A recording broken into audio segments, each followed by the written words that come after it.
Mr. Elizondo, in regards to these aircraft being piloted by whatever they might be, non-human biologics, would you agree that it's likely that they are being piloted by some mind-body connection?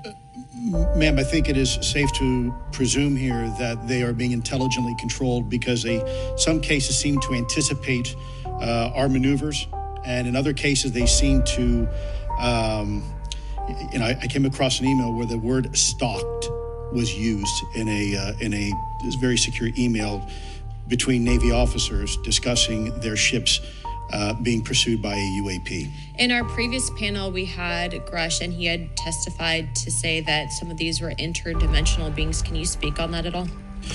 Ma'am, I'm not qualified, certainly as a scientist or otherwise, to speculate points of origin. I looked at everything from a scientific perspective. So if you look at, for example, instantaneous acceleration, which was one of the observables of the program that I belong to, ATIP, the human body can withstand about 9 G-forces for a short period of time before you suffer negative biological consequences, blackouts and ultimately redouts and even death. Comparison, our best technology, the F-16, which is one of this older platform, but one of our most highly maneuverable aircraft, manned aircraft, made by General Dynamics, can perform about 17 or 18 G-forces before you start having structural failure, meaning that the airframe begins to disintegrate while you're flying. The vehicles we're talking about are performing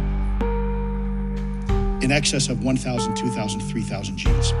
So would it be safe to infer that they're living craft?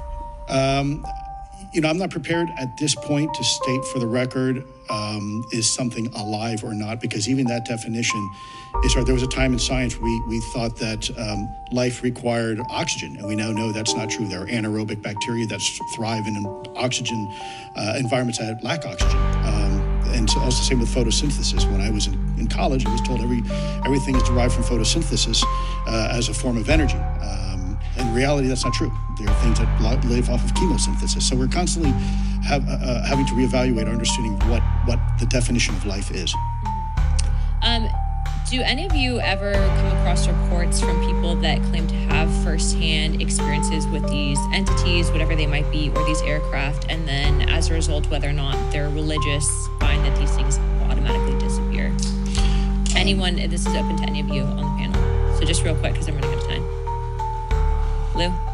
Ma'am, I've always been a nuts and bolts kind of guy when I was at ATIP.